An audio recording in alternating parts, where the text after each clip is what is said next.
I'm not seeing anybody online yet, but I've got that we're a little bit past 10, or 11.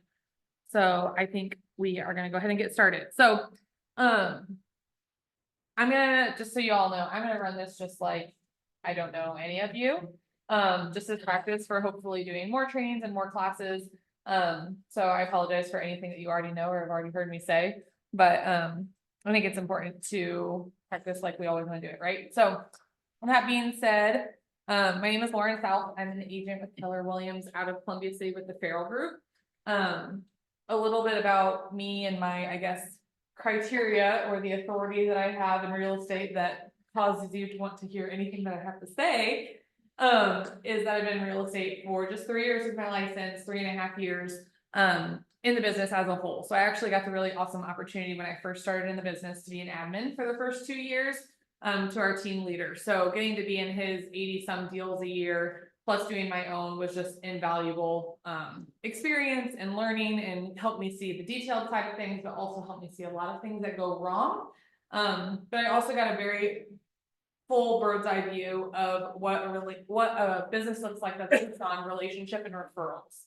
So something that's been consistent in my time as a realtor is the desire for wanting a business based off of relationship and referrals, butting heads with the words that we hear all the time, which is lead gen. Okay, and how do I do both? Like, I know I want to be the relational realtor. I want to be the person that people want to call and want to speak to because of our relationship and our connection. But I also want to do a really good job, and I want to build a business with this. This is not a part-time thing for me. I am a mom. I have 2 little boys at home that are 4 and 2, and they're the reason why I do everything that I do.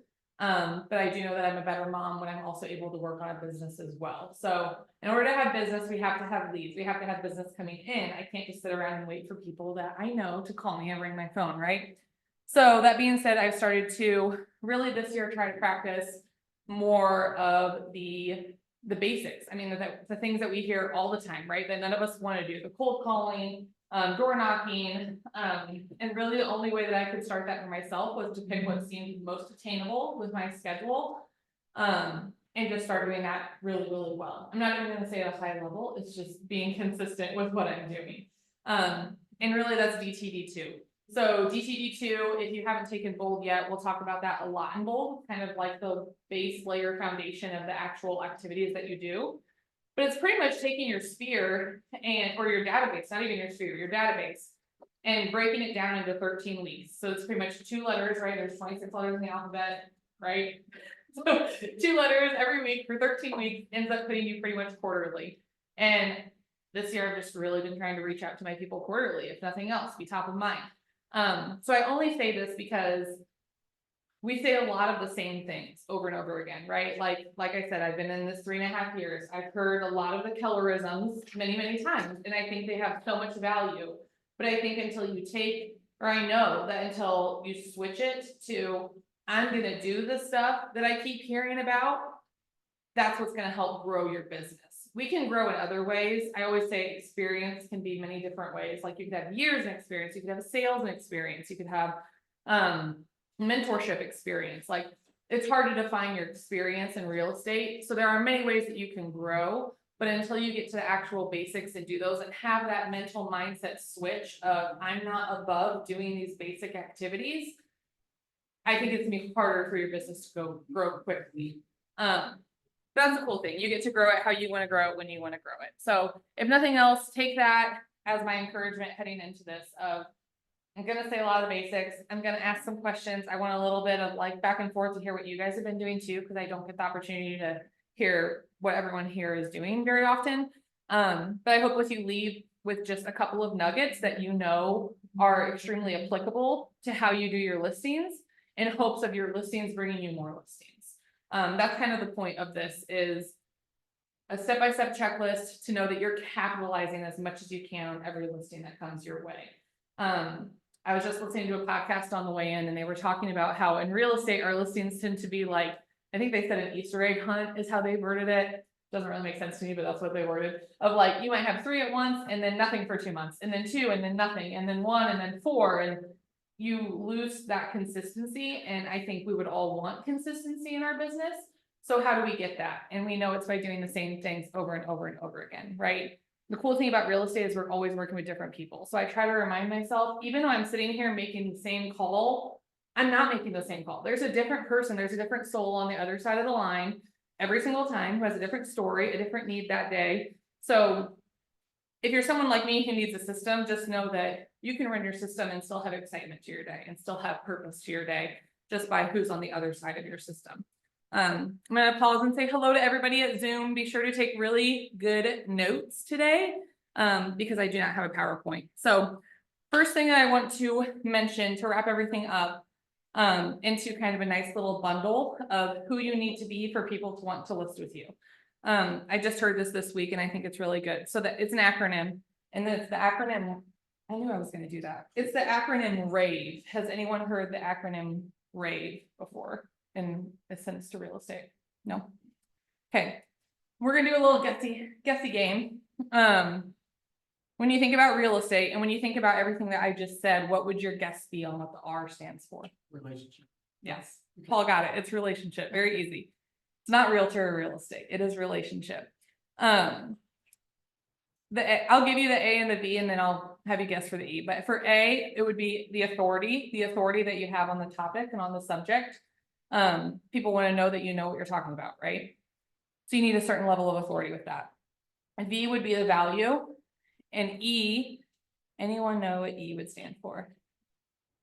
I have a really good hint for you. Yeah, it's a good thought. It does start with an E. I feel like experience, but I don't know that. Yeah, I mean, that would make sense too. I think experience maybe gets wrapped up into like the authority on the subject. That's kind of where my head goes. I'll give you a hint. Parkview. Excellence. It's your excellence, right? Oh. I worked for Parkview for 3 years before real estate. They always strive for excellence. So that word excellence is rooted in my brain. Okay, so go over it again. Relationship. If you haven't built some sort of connection, even if it's just you're meeting these people for the very first time and you're just walking in, find that connection. My husband is in sales and he's very, very good at this. He is in 6 people's houses a day, right, for sales. And he's always telling me about like, they had this on their counter, they had this animal, they had this kid or whatever, and using that as a connection. It's classic salesperson technique, right? But the truth is, if you don't have some sort of relationship, however small, with the person you're talking to, I feel like sometimes they don't want to give me the time of day if I haven't taken the effort to connect with them on some level. The authority, your authority is demonstrated in your sales, but it also is demonstrated in how you answer the question, how's the market? It's demonstrated in the amount of marketing they see you put into your listings. All the things that another potential seller sees you doing is you building up your authority in real estate and on the subject, which is valuable. I think that's the one that we don't realize we're doing it, but we're doing it. And it's just by the way, like I said, you answer that question every time they ask how's the market, or the point of system that you have with your marketing, your listing. The value that you provide, it can kind of go hand in hand, but you can even break this down really simplistically, like Jake McAfee's team. Like they're always going to do a power washing, right? Like that's a point of value that he provides. So we hear this a lot, but get really crystal clear on what your value is as an agent. What's Stacy's value? When you come into someone's house, what is the value you bring? It can't be that you're honest and trustworthy and full of integrity, because I will tell you every other real estate agent will say that they are also honest, trustworthy, and full of integrity. But you can demonstrate that that is a value you bring without having to say it. And then excellence exemplified. Everything that you do, the amount of communication, your follow-up, even just how quickly you can get back to a text or phone call, or just set the boundaries in place beforehand. All of those things point to our excellence. It's not how quickly you got the listing under contract. That doesn't always exude excellence. I think a lot of your excellence is going to be personified through you and how communicative you are with your clients, how communicative you are with the agents who are interested in your listing, how you treat them as a person, how you treat these potential buyers as a person. All of that is wrapped up into excellence. In my opinion, it has nothing to do with how quickly you can put a sold sign on that property. So think about those words for you. And hopefully you wrote them down, but again, they're relationship, authority, value, and excellence. And I would just encourage you, if you do any kind of journal exercises or something to start your day to kind of get you into work mode, journal out what each of those words mean for you. I kind of just by being up here and blabbing told you what they mean to me and how they connect with me. But you have to make it personal, right? It's your business, it's your growth that you wanna see, it's your sellers that you wanna find. So maybe do it for your buying side and do it for your selling side and kind of journal that out. All right, so let's get into the meat, okay? The biggest thing, I think, with getting more listings out of your listing is staying top of mind with people who have an interest in listing something similar to what you are currently listing. That's a lot of words to basically mean, I think your warmest leads are gonna be in the area around or in the time of life around what your current listing is in. For example, if your current listing is in the state, okay, and you have siblings that are selling it for a parent that's passed away recently. Who do they know that might be in that same situation? You need to be reaching out to them. You need to be talking to those sellers about the other people that they know that you could potentially help as well. Because your sellers are gonna talk the most about how you helped them. And if they're in an estate, or if they're in a divorcee situation, or if they're welcoming a new baby and they're upsizing, they're gonna know people who are in that same circle of life. So if you get really good at that, they're gonna wanna reach out to those same people. So think about that. All right, so we're gonna have, I think it's 3 or 4, 5 different categories, okay? And I'm basically just gonna walk you through the listing and give you ideas on each point to keep you top of mind with people in the neighboring area, and keep you top of mind with people who might be going through a similar thing. I will preface this by saying, I heavily value social media for talking about things that are going on in my business. I will also say I am very, very new to an email list because I think one of the best things that I've heard recently and that we experienced even just a week ago is social media can go away like that. So if all of your business is on some form of social media owned by Facebook or whomever, Google, whomever, that can all just stop working. And I know a lot of people lost money because their businesses are fully on social media and it was down for a day, right? So if you have not got an email list set up, Command does make it fairly simple. I know Mallory can help you with it. I know Brian can probably help you with it. To get it set up where at the click of a button, you can reach the masses. And don't get all in your head about who's clicking on it, click rates, anything like that. Just start doing it. Just start asking people, hey, do you want to be on my mailing list? Do you mind? Just getting it started. Be really honest. Be really vulnerable about what you're starting. Because a lot of my steps in these 5 sections are going to relate to your email and your social media. Okay, so step 1 or section 1 is going to be prior to even putting it on the market. So I am a big believer that your processes have to start even before, your checklist has to start even before you have that initial meeting with those sellers, okay?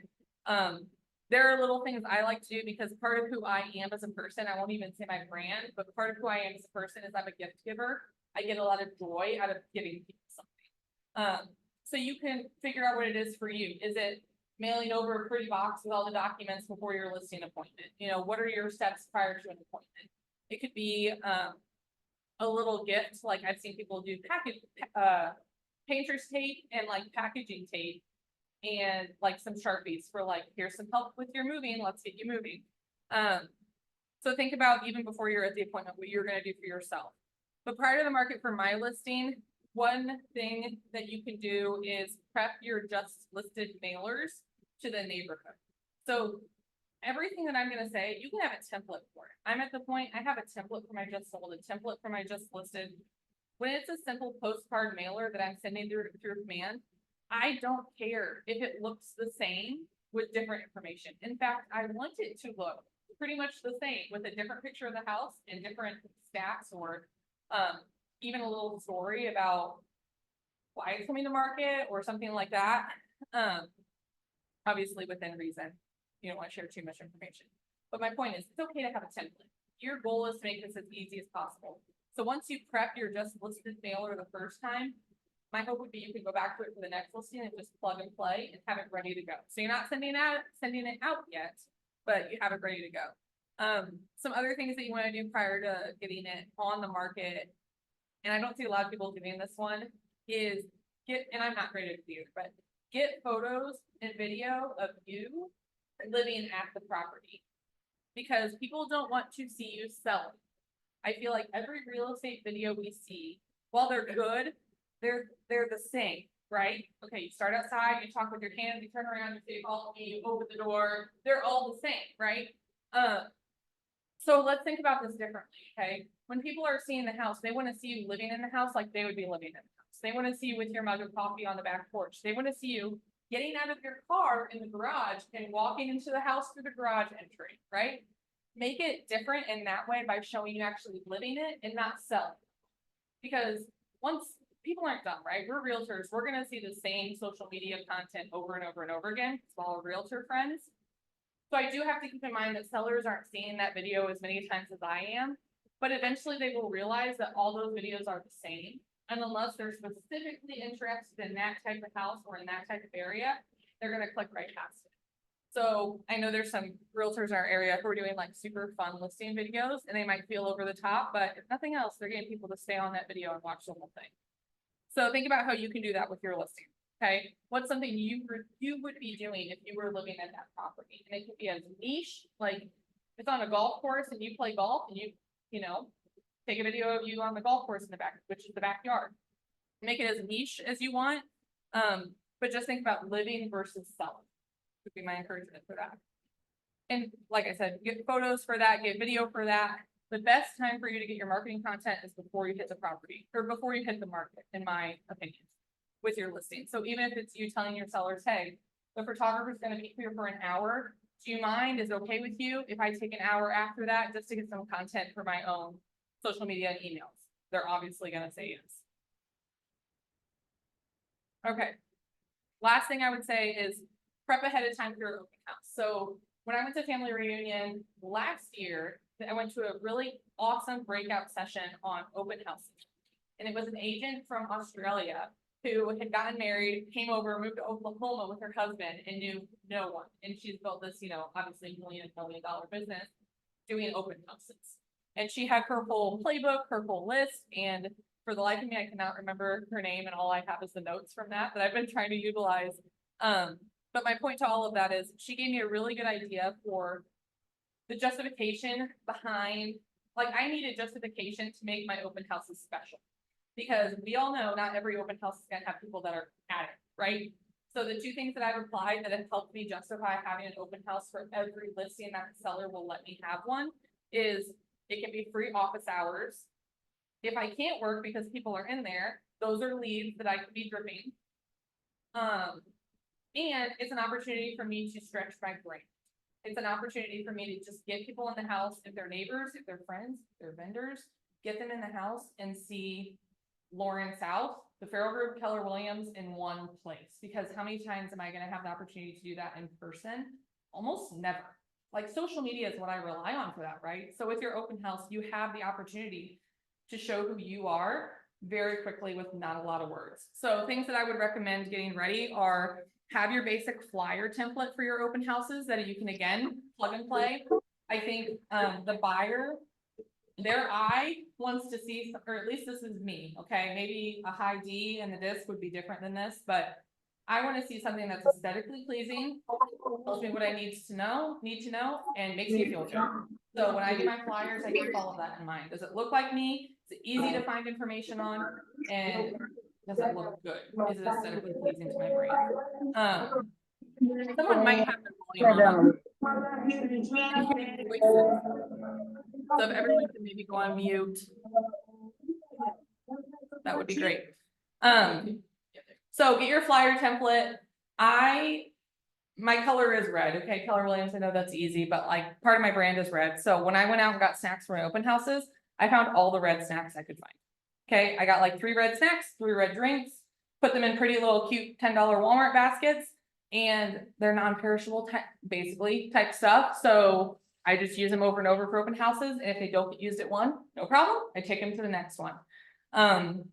Have a budget for your open houses. I know we like to think it's just free marketing, but think about how you want to market yourself. And if we're running a business, we have a P&L, right? We all have a P&L, right? Which means we have a budget for things. Have a budget for your open houses. Other things I would encourage you to do to be ready for open houses are and get some directional signs off of Amazon. You can get like, I think it's a 6-pack of basic, in my case, red, open house directional signs. I have one that says happening now, and the rest are just arrows. So as I'm driving up to the open house, I'm putting those directional signs in at the main intersections. I'm putting the happening now one at the closest intersection to the home. And then our team has like this giant banner flag, and we also have sign writers that'll say the date and time that we hang early. All of that is prep that I have to do before the listing even hits the market. So that is my tips. Yeah, go for it.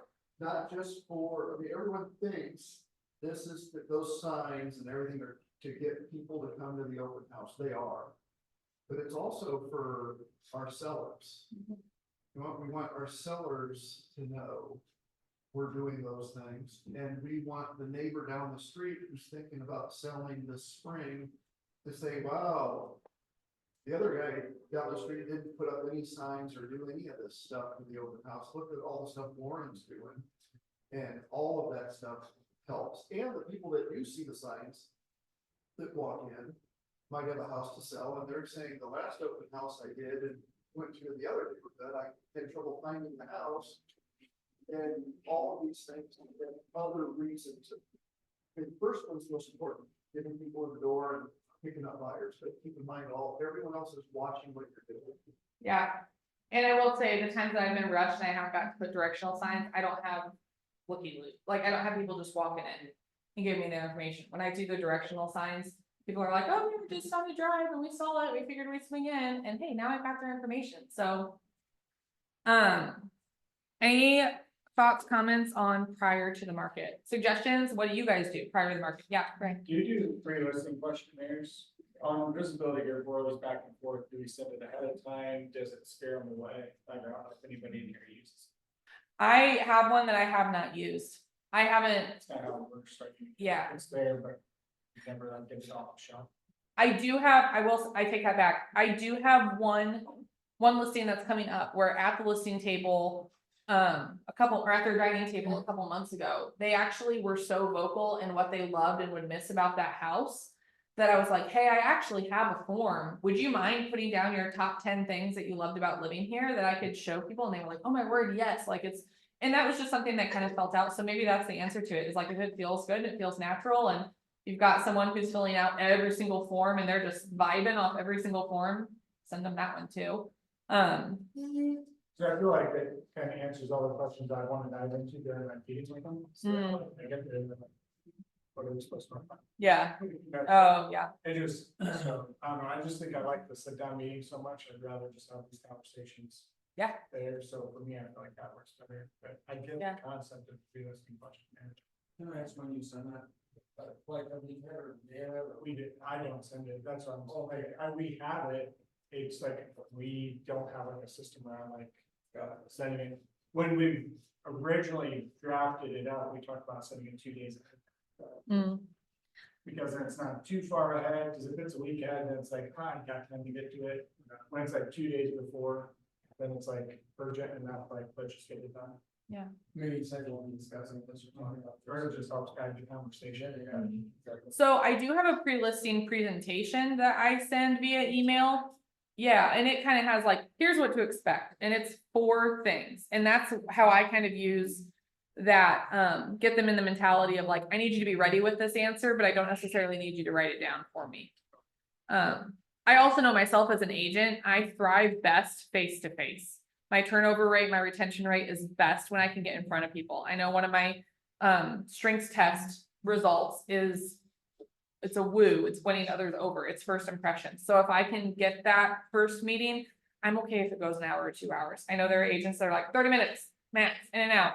I feel like I do not get to make as good of a connection if I'm that quick with it. So I don't mind having the questions, and maybe that's why. But I see we got quite a few people on Zoom, and that's awesome. So if you have any comments on this last section that I went over, but specifically pertaining to pre-listing questions that you might send your sellers before a listing appointment, would you just drop it in the chat, and I will touch base back to that here in a minute.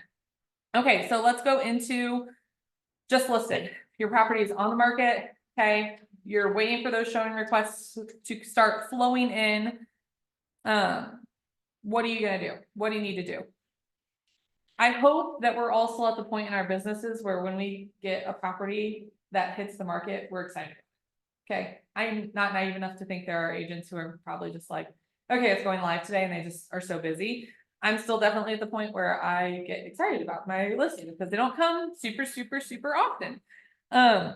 So the very first thing that I'm gonna do is I'm gonna post to my social media, because that's who I am. That's where I feel like people are, or I know from the referrals that I've gotten, especially out of state, they're going to my social media first. And they're getting a really good view of me and who I am and what my life looks like before they ever send me business. So I want my business to be on there, right? And I want the raw, genuine emotion of what my business looks like to be on there. So I'm gonna put that, hey guys, so excited, my listing at 123 North Main Street just hit the market. It is a gorgeous 3-bed, 2-bath. And I might say, if you know of anybody, shoot me a DM or whatever, but I would just not. I would just let the excitement flow. My new listing's up, so excited, be on the lookout. We're gonna have more pictures and video coming. And just let the excitement build without asking for the business. Okay, so it's just listed, like I said. This is an extra step that maybe if you're really disciplined, you're always doing it, and I know we always should be. But I think we don't as much as we could. Go through your buyer database and send a text to all the buyers who have looked at a similar property recently and the hot buyers that you have, and just invite them to the open, because you guys, even if it's not in the area they're looking, it's not the bedroom or floor plan that they're wanting, you need touch points with your buyers. You need to stay top of mind, and they need to see you doing business. Because it can get really discouraging, and I felt this recently, when you have a buyer who's looking for something so specific and you're seeing them at showings for that specific type of house, but you just haven't found the specific type of house yet, and it's going on 6 months. Your buyers need to see you doing other things. So shoot them a text message, give them a call, and just say, hey, I'm holding it open. I just thought of you. I haven't seen you in a little while. Kind of wanted to show you what this house looked like. If you're free, stop on by. Grab a snack, say hey. So text your database, text your buyers.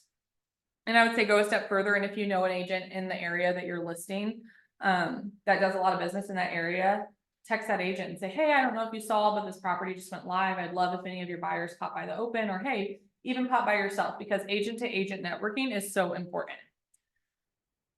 Okay, last thing I would say, that's not true. Last thing on that page.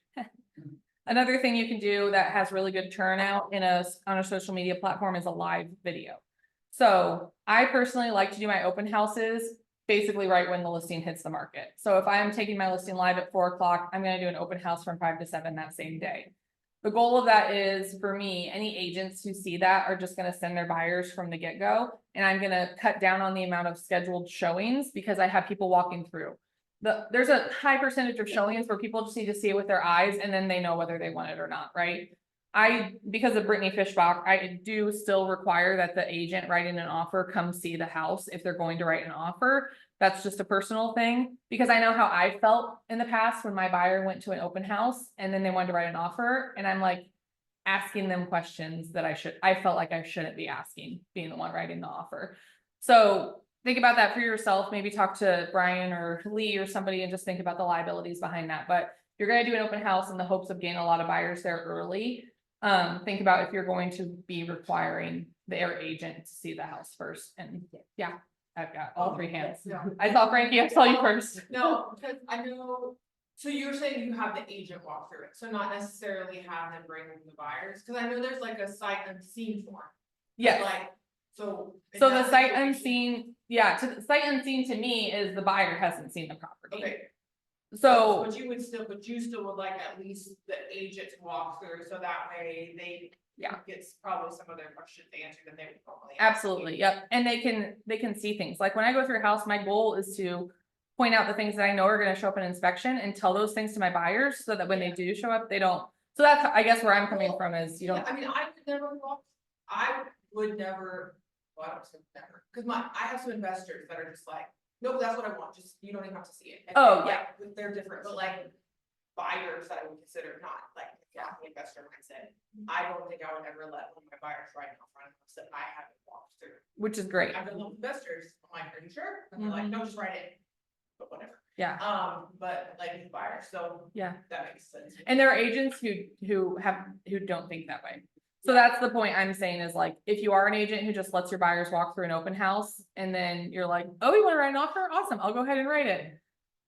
Don't do that. Don't do that. Yeah, Brian. So on that front, I've been seeing a lot more agents, cause I've had like some of our brand new people haven't gotten their MLS stuff set up, so I'll set up the showing. And then they wrote an offer, so they will kick back to that agent, like, I've never seen your name show up in the show, so it's like, man, that's really good on that agent. Yeah. But in that case, if I was a listing agent, I know you never sold my house, I'd make earnest money down or fund. Yeah. Because it's like, man, I'm taking the house off the market. Nobody made the effort to even go walk through the door, so I would make it non-refundable. Where would you put that language? Because I'd be getting per offer. She's not gonna offer that, I'll counter that, like, being that nobody has actually seen the property, and I'd spell out just plain as day. Yeah. Because nobody's seen the property, the seller's asking for the earnest money. Because that, like, as an agent, like, you don't know what the house is even in. So, Right. Yep. I mean, I'm taking the risk of being off the market 4 or 5 days. Yeah. Something comes up, now it's off the market. So trying to represent my sellers as best as possible, and again, it's like, I'm gonna negotiate and look out for their best interests as hard as possible. Yeah. I may lose the deal, but I can sleep soundly thinking that I put in every protection for my sellers as possible. So I actually had this happen, one of my first open houses that I was like, this is how I'm doing things, I'm always gonna do an open house, da, da, da. Had an agent, buyers walk through, we got an offer. I thought I trusted the agent enough where I was like, okay, yeah, it's a great offer, you know, you're always excited to get an offer. We got the inspection, deal fell through because of too many things on the inspection, and I thought to myself, that agent is experienced enough that if they had been here with their buyers, there's no way they even would have written an offer. But as me being the seller's agent, they walk in. They disclose they have an agent that sent them there. And it was a busy open house. I couldn't leave my table to show them or point things out. You know what I mean? And at what point is that my responsibility? It's not. I'm the seller's agent, right? So that's why I say you will get yourself in a sticky situation with upset buyers if you don't make sure those buyers have representation at the open house or have a showing with an agent before. Okay, Can you talk about that? yeah. If that happens now, what's kind of the script? How do you bring that up with that agent? Oh, okay, so they all sign in, right? So I really value, I know we've talked about this a lot, agent-to-agent relationships, and I want people to like me. That's like the story of my life. I would like people to like me. I would like people I do business with, especially to know that I'm good at my job and they can trust me. So I always will text them, hey, Sally and John stopped in and they said that they were working with you. Just wanted to let you know, they seem to really love the house. Let me know if you want to put in an offer. However, I do require, I just put it like, this is my business. No, Yeah, I do require that their representation see the house prior to and I would even say prior to my seller accepting an offer. Because maybe they need time, they want to get the offer in right away. Okay, go ahead and put in the offer, but get in here and look at it so that you can pull it. If it's competitive enough, if it's not, but I just, this is what I require, and Brittany wouldn't mind me saying, like, that's what she did with me, it was like, hey, your people came through, but I'm just letting you know. I always require, and it was like a aha / duh Right. moment when she told me that, but Mhm. You yeah. set the expectation. I just had this on my mistake, I don't want to cue it lane, where I just had frank discussions with every realtor that thought about writing an offer, I'm like. Furnace and AC, they work, but they're from 1999 as well, and homework, so I was pointing out flaws, like, hey, I don't know if Yes. you noticed this. Yeah, I was like, man, we had 20 something showings the first 24 hours or something, 48 hours. Man, I don't want to go off the market, so I felt like it's in my best interest. For my seller to even just like have this discussion yeah, with these agents, I'm like, this is why we're offering this. So I set in that expectation, because I didn't want to fall into that 5 days later, and the inspection comes in. And our Yeah. favorite language in inspection.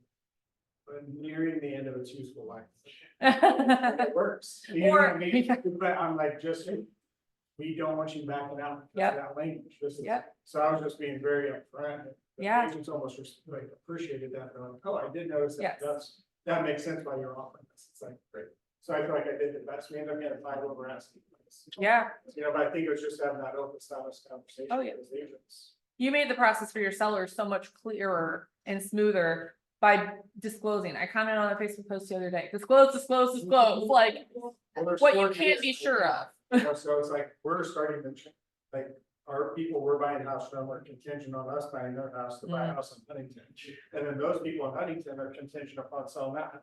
So I'm like, if ours Dominoes. being screws up, it's like 6 families are. Yeah. I was like, I need to have these things. I Yeah. feel like with that too, like. It really does kind of like. Kind of like, you know, weed out the people that like, would maybe, are not serious, but Yeah. also like, because of the age of that. That would be an immediate red flag for them, like, Yes. it kind of just like weeds them out, cause like, well, I don't wanna move into a house that has. A 25-year-old furnace. And Yes. Say, well, this probably is not a house for my. We should have had 3 offers going up with just the one. Yeah, So I mean. But it was gonna pick it up first 24 hours, so that agent was like, we don't wanna screw up, cause I was like, I don't know if my people will call for highest and best. yeah, I was like, they're back and forth, so he wrote 5 over and ended up being our own offer. Yeah. So again, escalation. I think agent- Agent remarks are our best friend. I just showed a house in Huntington that the agent utilized agent remarks to the highest point that she could. I mean, she put septic location in there because nothing's worse than walking all over a rural property looking for the septic lid. Like every question I could have thought to ask about an old farmhouse on a couple acres, she had in the agent remarks. And I was like, that is representing your seller as a high level. Cause I can almost guarantee you that price point that it was at with a little bit of acreage, her showings probably would have been at least double if she hadn't put some of the things that she did in the agent remarks. And that's when you have to argue, it's not best for your seller to have the most amount of showings. We all know that, right? They're leaving their home to have these showings. Don't we want to have the best amount of actual plausible potential buyers that are showing or being shown the house? Really good conversation around that. I hope that was helpful for somebody. I'm going to unplug this thing here in a Have second. you ever had any pushback? No. If they're like, there's no way I can, then can someone on your team? I mean, I'll try to lead them to like, who do you know that can? Mhm. But usually the few times I haven't had to. Okay, let me get back to my spot here. Okay, so I'm gonna say the word neighborhood a lot, but because of us living in Northeast Indiana, we need to know that neighborhood can also just sometimes mean town. Okay, so in Columbia City, in command, Columbia City is a neighborhood. Like we are pretty much a neighborhood, 2 subdivisions, and then the entire rural outskirts of Columbia City is a neighborhood. Okay, so when I say neighborhood, just think like area, like homes. Okay. So get to know it by door knocking the neighborhood. And that sounds really intimidating. And a lot of people, the second I said door knocking, they're like, I'm out, safety reasons, whatever. I totally get that. But I will tell you, we helped out Brandon in a way. He had a listing in Southwest Fort Wayne in one of the neighborhoods. Okay. Kristen and I did an open house for him. I door knocked some doors before his open house. Pretty much was terrified the whole time. I had like 2 people answer the door. Brandon has gotten 2 more listings in that neighborhood in the last like 3 months in Southwest Fort Wayne. And when I think about what went differently in that neighborhood versus how he's gotten other listings in similar neighborhoods, it's only that we did the door knocking, we did the open house, and we marketed it at a high level, and then he did follow-up mailers. And so that's a lot of what I'm saying. You have to do all of the steps consistently so that you're recognizable. And they, just like James said, and that was such a perfect point, sellers need to see you doing the work for your seller. That is the whole synopsis of this entire training. And you can get off at this point if you want to, but I do have more. But sellers need to see you doing the work for yourself. That is how you're going to get more listings out of your listing. Okay. So door knock the neighborhood, you can always say like, hey, there's gonna be, just so you know, there's gonna be a sign coming up and there might be a little bit more traffic in the area. Those are some typical things people will say. Okay, I'm gonna rapid fire a little bit because these are simple, but post your new listing on your social media, right? I would encourage you to always have even the same template for that. What does it look like every time you post your new listing? Always use a link that has a landing page. So my recommendation for your listing would be either, of course, your KW website or homes.com, because homes.com has just outranked realtor.com in traffic, and they push your listing, your lead, and they also push your buyer, your lead. So if you're with homes.com and your buyer picks Frankie as their realtor, all those listings are now gonna have Frankie's face on it. But if it's Frankie's listing, anyone who comes to that page who does not have an agent through homes.com, that's like been assigned or picked through them, they're gonna see your face on all of your listings. So if you haven't looked into homes.com, please do. They are just revolutionizing everything and kicking Zillow out, and they're very realtor focused, and agent focused. Does that cost anything or is that just? So there is a step above it, but to have a profile, have it set up and have your listings come through, no. Okay. They say it like triples, and it's based on how much you've sold in the last 5 years is what your monthly cost is, and they can do a little Zoom call with you too, but no, to use it at its most basic and still very like applicable and fortunate level, no, you don't need to pay for that. And also you can see agent remarks on there. Can't see documents, but you can see it. Just like, I noticed they were, I was plugging in all the time, failing every union. Yes. And so, and I had never really looked on it. I just decided to pull up my last listing on there and. Info, my last listing and everything. Yeah, My stuff, so yeah. I don't even remember signing up for it. So if you would sign up for HomeSnap, it does transfer. Oh, that's what. But it gets really specific, like people can look at their neighborhoods, people can look at their school districts, and if you've sold a house in that school district, you're gonna be one of the agents that pops up. If you sold a house in that neighborhood, you're gonna be one of the agents that pops up, unless you've paid, then they get priority. So that being said, put a link with your posting about the market or the property that's just come up on the market. And then lastly, as soon as you go live, make sure you push send in command on your mailer to the neighborhood. Because through command, it's gonna get there in just a couple of days, okay? Maybe you're under contract, but you're still gonna get calls if people are interested. And even if they're not, they're gonna see that you listed a property and that you're marketing it at a high level. So that's why you do all the prep work first, because just listed day is a busy day. Your phone starts ringing, right? You got all the agents calling you, you're communicating with your sellers. Yeah, just push send and it's done for you, okay? You can even, also, again, in the weeds here, you can create your design on Canva and just upload it into Command. You can use a design that's already on Command, but if you really want it personalized, see our Miss Brittany over here, who is the Canva queen, to help you make a really usable mailer template. Okay, and then lastly, when it goes live, hopefully you're having your open house. I'm gonna say within 24 to 48 hours once it goes live. Sometimes I schedule my listings to go live based on when I'm available to do an open house, because I want to capture the first people. I want the hype of opening day, especially as the weather is getting nicer. Okay, I'm gonna keep steamrolling, but when I get to the end of a section, if you guys have questions, let me know. How are we doing on here? Looks good. Okay. When your property goes under contract, this should be some of your easiest marketing, to be honest. And once your property goes under contract, there is a part of your brain that needs to switch into, okay, now I'm handling this contract, right? Now I've got this other checklist of things that I need to do. And thankfully the marketing kind of gets, I'm not going to say turned off, but definitely toned down at this point. So the first thing you're going to want to do is send a text message to anyone who attended your open houses or their agent is how I would do it. I would not be texting someone who came in and said, hey, Brandon Farrell's my agent. I'm not going to text his client and say, hey, thanks so much for coming to my open house. Just so you know, it's under contract. People will have different opinions on that. I don't even want to say I want to always choose to do the right thing, because I do think it can be a gray area for some people, but for me, it's not. I'm not going to reach out to somebody who's not working with me. Are you doing that manually or using Twilio? No, I just do it manually. Got it, okay. I copy and paste pretty much. Yeah. You know, So send out your text, and then this is an extra step and it's extra money, but again, it's a touch point. I would door hanger the neighborhood saying that the property is now under contract. So you can make it cutesy and be like, please say a final goodbye to your neighbors and or say congratulations, their property is under contract, because this is public knowledge, right? We're not going to do this with a home where it's not on the market that it's under contract, but other than that, it would be public knowledge.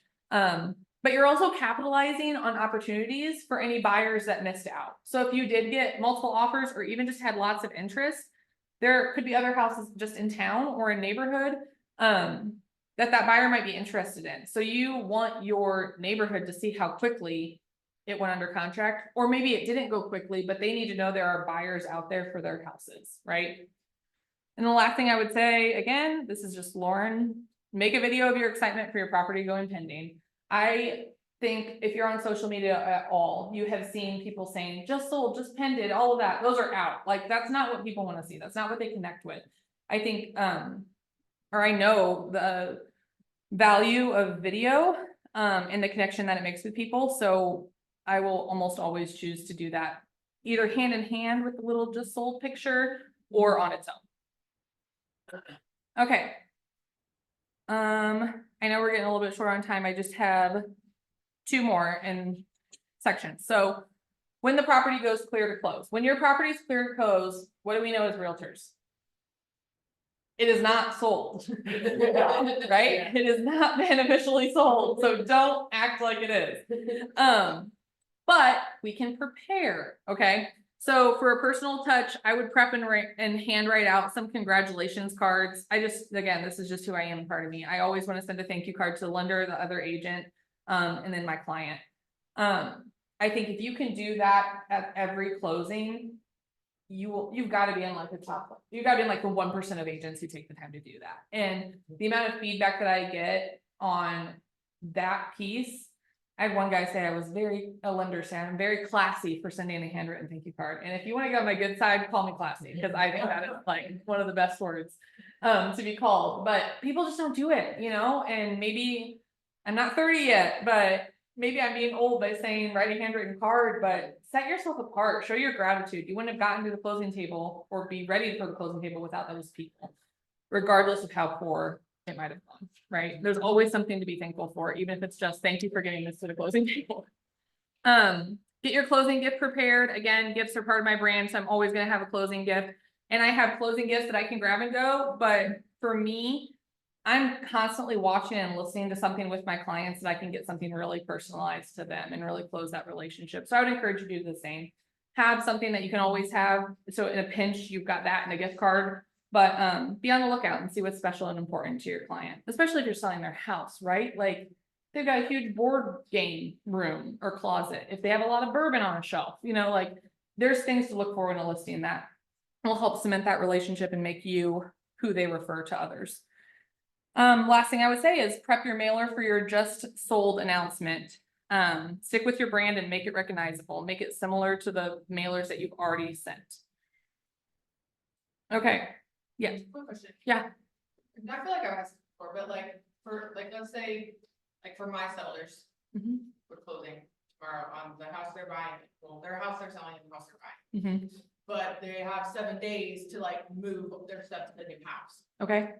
Would you say that in that situation, it would be okay to like take their gift once they're moved in? Because I feel like it's just like one extra thing. I get exactly what you're saying. So what I did in a recent, very similar situation where I knew they had so much stuff and 8 kids to move, I did a gift card for like a dinner, like a quick, easy, you could do a Grubhub gift card, DoorDash gift card, that kind of thing. And then I'm saving, I am saving their like tangible gift for when they are moved into their new home. Okay, But did you do back-to-back closings? we are gonna get back. Okay, so that can make it a little harder.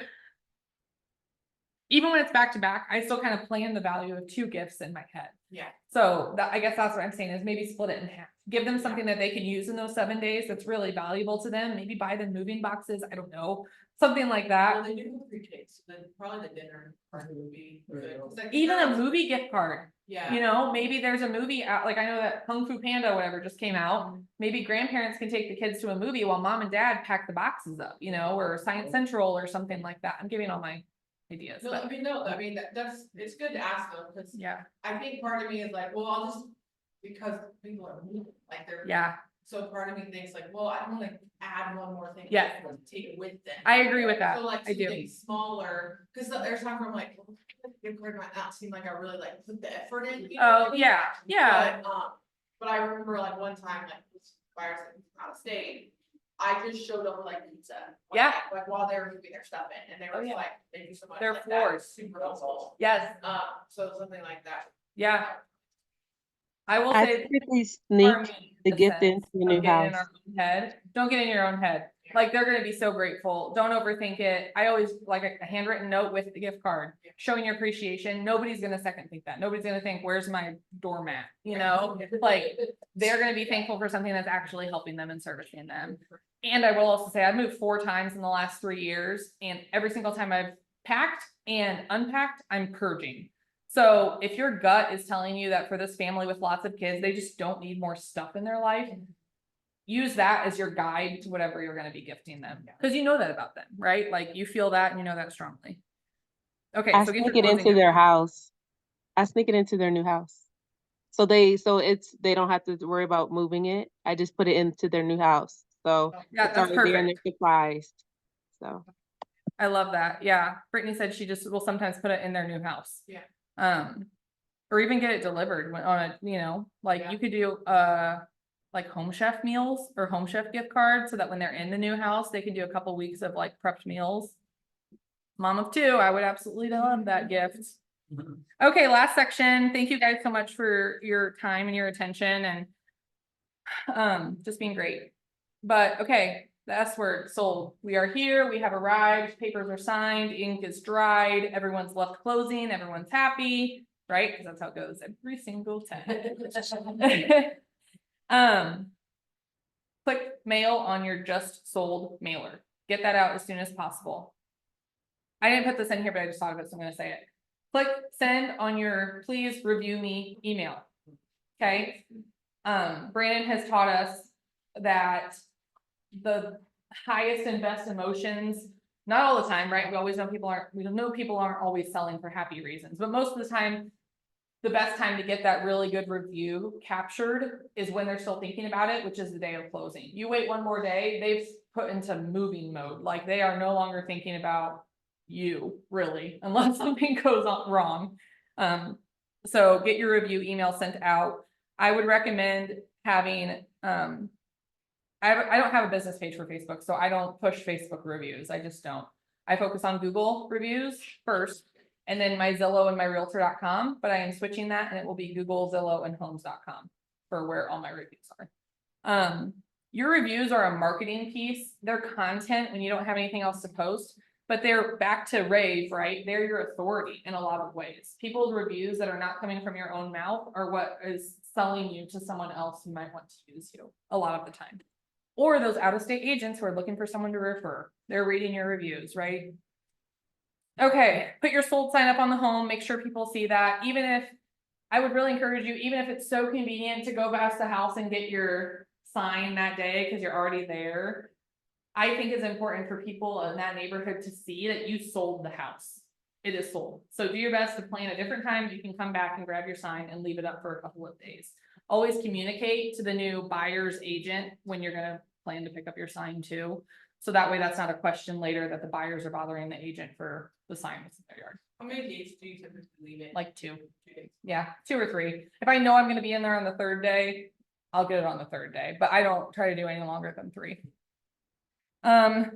Okay, take the photos of the sold sign with the sellers, use that on social media. We found that even if it's the like crappiest lighting in a title room, but it's a picture of you with your clients, that's gonna get a lot more like likes and interaction than a picture of the house. Okay, maybe it's a really cool house, then do both. When you share that too, ask people, like, if they share it, ask them to tag you.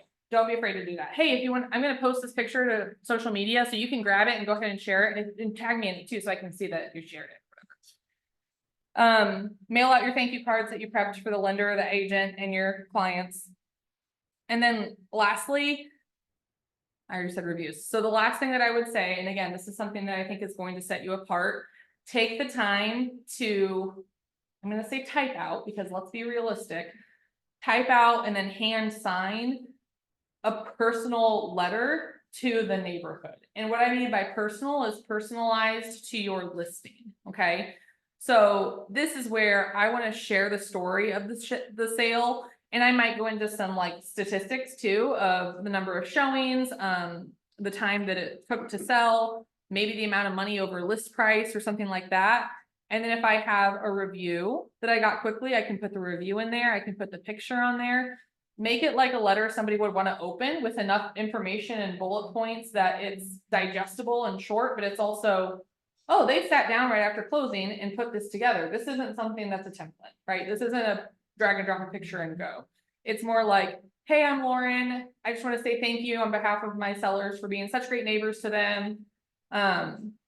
You know, I'm sure you're sad to see them go, but they're excited to move on to their next stage in life. Here's a little bit about how things went for our listing in hopes that it encourages you if this time is coming for you. It's gonna look different than everything else they've ever got, because if you're a cynic like me, by the time I get a third mailer from the same agent, it's probably just gonna go straight in the trash. So my perspective at this point is once you've done 2 or 3 mailers, it's time to do a letter. It's time to do, this is the end. It's a little bit more personal, in hopes that they'll read it. It's a little bit like a golden letter with validity and authority behind it, because you just sold that house and it's done. That is all I've got, you guys.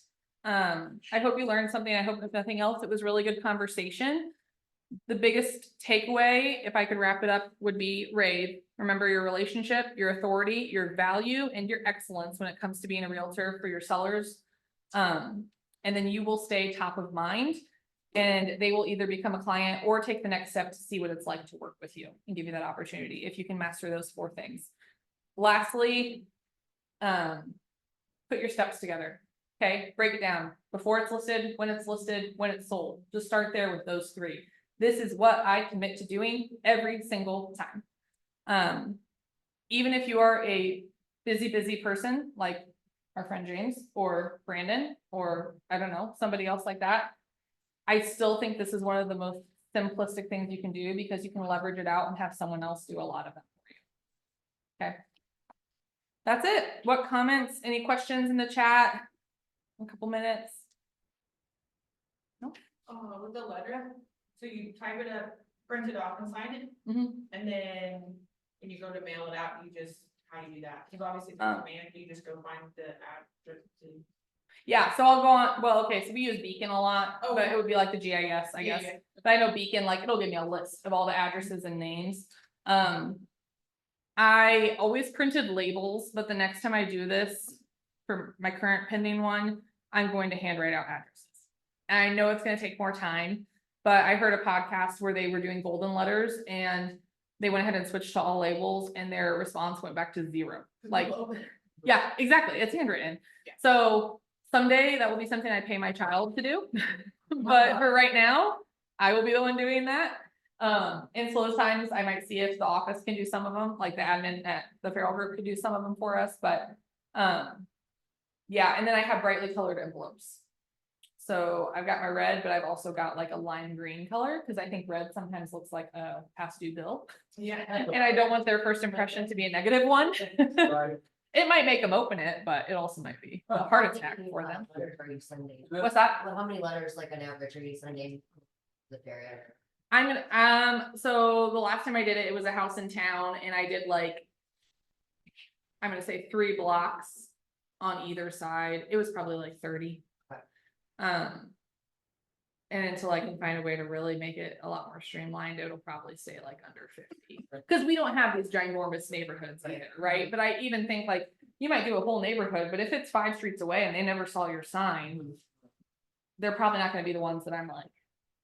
But I'll get really specific too. In command, you can pick how recently the house had been sold and like filter by that.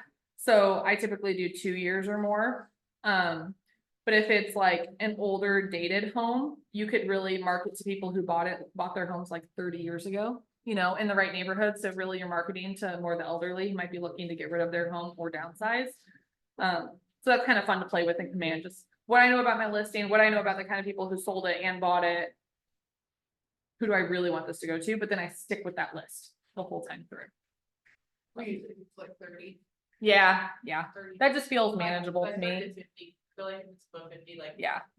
Somebody had 75 to 100, but they just are probably in very different markets than I am with very different subdivisions and probably admins. Let's say, yeah, there's a couple. What are the 4 questions you used before meeting the seller? Oh, right. Okay. Thank you, Brittany. Yeah, for saying that. Yeah, Mang, those were just like questions I think you need to ask yourself as an agent. your relationship, your authority, your value, and your excellence. V is value, and how you bring that to the table for your sellers. Okay, I'm gonna end it. Thank you guys so much for being on. I hope you have a super blessed Thursday, and if I haven't met you, I hope I get to meet you guys soon. Wait, really quick, sorry. Do you use the same, can you hear me? Sorry, Brittany, go ahead, say that again. Do you use the same same addresses that you send the postcards for the letters? Like, do you still, so you know you're sending it to the same people? Throughout, Because yeah, there's throughout not a the, list, but do you write them down at that time? I print out the list with how Beacon works for us. Oh, okay, you use Beacon. I use Command for the postcards, so okay. Yeah, for that list. I need to figure out how to do it in Command where I can keep that same list every time. I don't think there's a way, unless they've Mm-hmm. changed something.